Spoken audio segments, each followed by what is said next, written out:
we're just gonna like keep it conversational as would be appropriate. Oh, what's the deal with this? Oh, it's because she's a little softer voice or more distance. I thought you could be from it. It's all, I don't understand any of this. So, Brace Belden developed a notoriety, I suppose, on Twitter. Which, I really have never used Twitter, but, his big granddad, this name became, sort of like a meme, and as this last summer went on, I feel like he became like the main popularizer of the struggle in Rojava, and last November, our co-founder of this iteration, I suppose, of Sacramento DSA, was bound to happen. Was martyred in Rojava, and so it was interesting to sort of watch how the internet responded to Brace and this idea of of revolution, and it's really like the first socialist revolution in the 21st century. And so I think that, and Michael thought that it was critical to watch as it unfolds and see what we can learn. And so I guess I'll just welcome Brace to the ground. I don't know. And you take it from here. Thank you, David. Hello. I will not be in conversation. I think I'm just going to take questions and then answer them. But hopefully you guys can do that ask some good questions. I'll give you a little bit of background. I'm Brace, by the way. I'll give you a little bit of background about the Syrian Civil War, if you guys want to hear about it. You guess you have to, you're stuck here. Anyway, it started in 2011, really took off in 2012, then really took off in 2013, also 14 and 15 and 16, and now it's kind of on its way out. But anyways, it started with sort of three main forces, the government, with the SAA, or people call it the regime, the FSA, which is the Free Syrian Army, which has taken a lot of different forms. It isn't really a cohesive force. It's just kind of shorthand for calling it that. And then what was usually referred to as the Kurds in the north, or PYD, which the armed wing of that is the YPG. And there's a lot of fucking three-letter names, so just bear with me. Anyways, the rest of the war kind of continued, and then ISIS, obviously. So I guess there's four sides.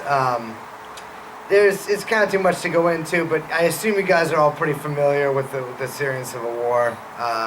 Pretty rotten conflict.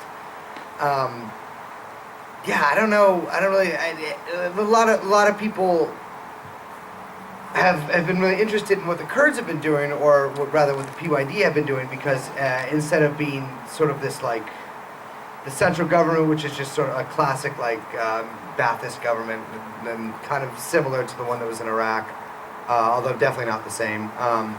And then there was the FSA, which usually you can just kind of refer to them as Al-Qaeda at this point.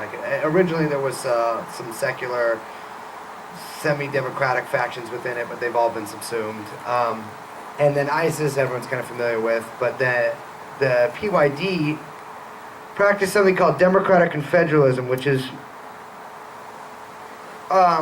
fine. It's a philosophy developed by the leader of the PKK, which is another sort of more central Kurdish party, called the Kurdistan Workers, or the Workers' Party of Kurdistan. And it's a lot to go into, but it's basically a sort of decentralized, semi-anarchist form of society. Essentially, it's like a stateless society. And what they're doing in Rojava, which means west in Kurdish, is sort of the first iteration of that's ever actually been put into practice. They're trying to do the similar things in southeastern Turkey, which is the Kurds called Bakur, and then also in the mountains of northern Iraq, which is like a kind of Kurdish autonomous zone, and then less so in the Kurdish part of Iran.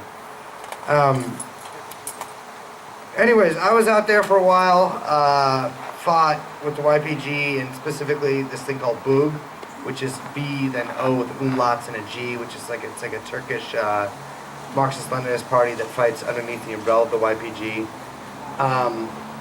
Yeah, I don't know. I was out there for a while, but if you guys have any questions, I guess we'll begin that portion now. Anybody? Yeah, I got a question. Right over here, Alyssa. Should I You can just say it and then I can repeat it or... Okay. So my question is, a lot of times in popular media we see, for instance, like with the liberation of Raqqa, we saw that was a YPJ-led mission. But a lot of times in media, you don't really see YPG and YPJ soldiers interacting too much. And so one of actually our commemorative screen prints out there is a picture of them actually together celebrating. Yeah. Can you talk a little bit about the dynamic between the YPG and the YPJ out there? Yes, I'll try to be as sensitive to this issue as I can be. So the PKK, which has nothing to do with the YPG or YPJ, has very famous anti-romance laws, which are about like you'd think. You can't have sex, and through that, there's like there's like a really conservative sort of culture between men and women. You generally won't hug each other. You'll hang out, but you won't sleep in the same building, which can lead to some tactical mistakes. But yeah, anyways, the way the YPJ and YPG work, YPJ is the Women's Protection Program. A lot of people just refer to all of it as YPG, but yeah, it's two separate organizations, although of course they are somewhat combined. And usually the way it works is in most tabors, which is what they call a platoon, it's half men, half women, or like a little less women, usually like 35-40%. Yeah, the person who actually ran the rock operations is this woman named Rojdeh Falat, who was my commander before she was a like operational commander. She used to be like just a tabor or a Takum commander in my tabor. But yeah, they a big part of like the whole, well, I guess project is creating some sort of parity between the sexes. Which has not been traditionally the case in Kurdish society, which is extremely conservative, and it's kind of gone outwards throughout the party. Like the way it works is like the party is sort of the nucleus of society, like vanguardish sort of, and through there, I guess the sexual parity goes outwards. But yeah, you don't see to answer the question more directly, you're not going to see a lot of them hugging because that's kind of what they call kedahe, which means forbidden. You're not actually allowed to see people, let people see you brush your teeth, change your socks, take your shirt off, anything like that. None of that's, it's kind of frowned upon. Yeah. Any other questions? What do you got? So, like, you can answer this, like, to whatever level you want, but how did you get in and out of Syria? Oh, just flew to Damascus and walked. Really? Like, yeah, no, I went to, I flew to Iraq, which is fucking owns. If you guys want to go to Iraq, go there. The place is great.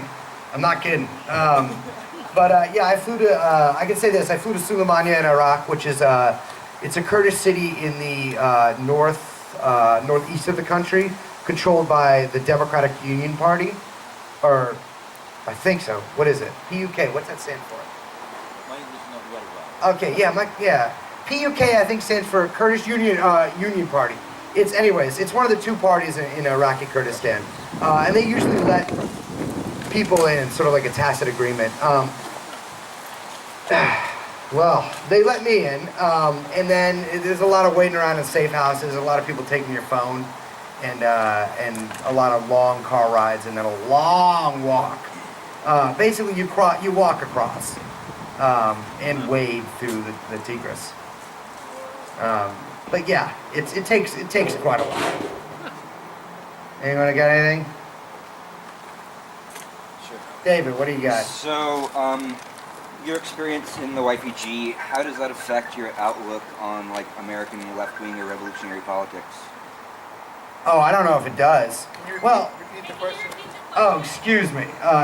David asked, my experience with the YPG affects my outlook on American revolution or left-wing politics. Well, it's two completely different situations. I mean, they're in what's classically termed a revolutionary situation, which we're not. But it does. My experience with people who are like cadre and like dealing with people who have like devoted their lives to it have definitely made me think that like you can't kind of go halfway. Like it's what they do. That they have something that's pretty common in left-wing parties. They have a cadre system. Like, you know, if you talk to some ISO people, that like they'll just talk about being an ISO forever. It's like that, except effective. It's just kidding. But what they do is there'll be a certain amount of people who go into the party for life. Like you're in it. You're devoted to it until you win. And that I think is how the party and like a lot of the Kurdish parties in general have gotten so far, is because they have this core group of people who are like entirely dedicated, and willing to give their lives for something that they're fighting for.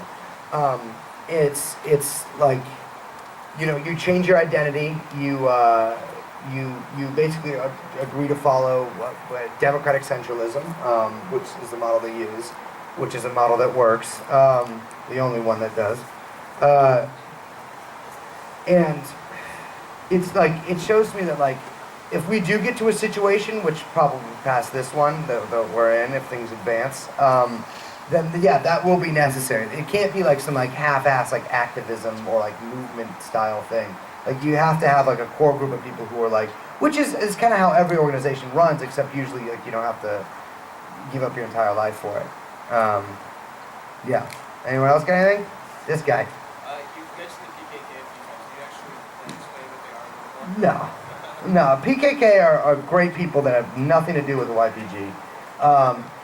Anyways, in I didn't do a great job of explaining this earlier. I thought I'd be a little less nervous than I am. But Kurdistan is in 4 different countries. It's in Iran, Turkey, Iraq, and a little bit, the smallest part, Rojava is the smallest part in Syria. And it's been like that for quite a while. There's been a varying amount of Kurdish liberation movements since about the 20s, until like nationalism became a cohesive thing. And as any good Leninist will tell you, in some cases nationalism can be a progressive force, which in the case of the Kurds it was.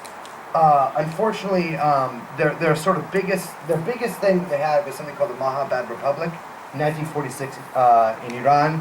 They tried to start their own country with the help of the Soviets. The Soviets pulled out because of the British, and they all got hanged. And then in the 60s, the same people who started that, this guy named Barzani, the father of the current Barzani, started something called the PDK, or the KDP, which is the Kurdish Democratic Party. There was a big rebellion in Iraq at the time, and Kurdish nationalism sort of came to the fore. Now, that got smashed, but at the time, a lot of left-wing national liberation movements were forming. Vietnam, Cambodia, Laos. Cambodia was all right until they finished it. And Laos, all those different places. And Kurdistan was no different, except most of that came from Turkey, because the majority of the Kurds live in Turkey, like 20 million. And in 1978, a guy named Abdullah Öcalan and 5 other people, including two Turkish people, non-Kurdish, started the Kurdistan Workers' Party, the PKK, and or Parti Karkeran Kurdistan.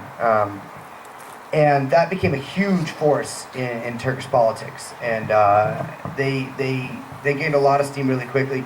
At first, by smashing every other left-wing group in the region, which worked, ends do justify the means.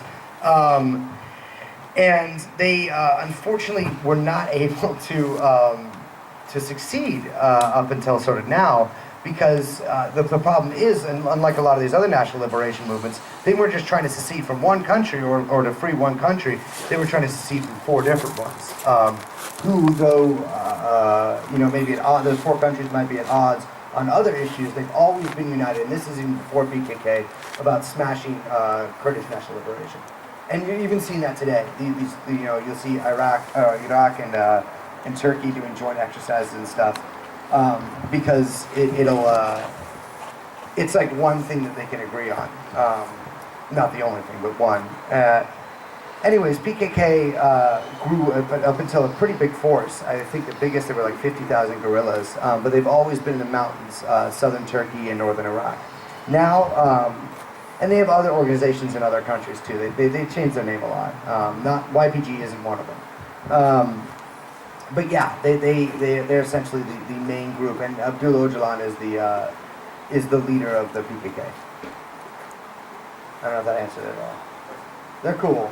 They got real big pants, but they're pretty effective guerrilla force too, especially because they're going against, I think, the largest NATO army, which is Turkey.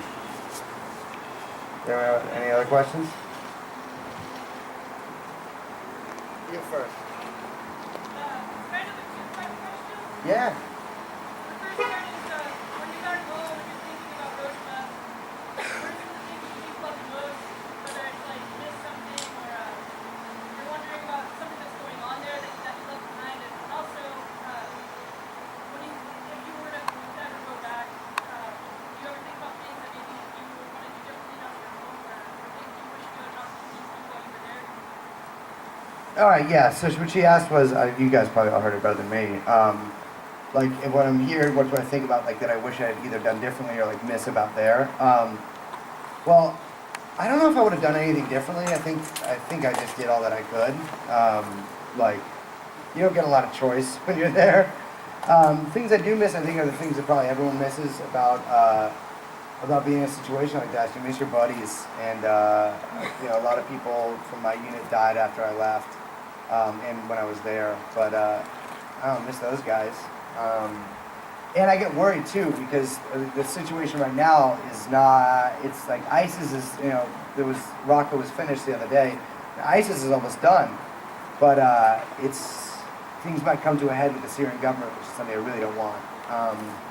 And I get, there's nothing I can do about it. There wouldn't be anything I can do about it when I was there, but it makes me nervous as hell.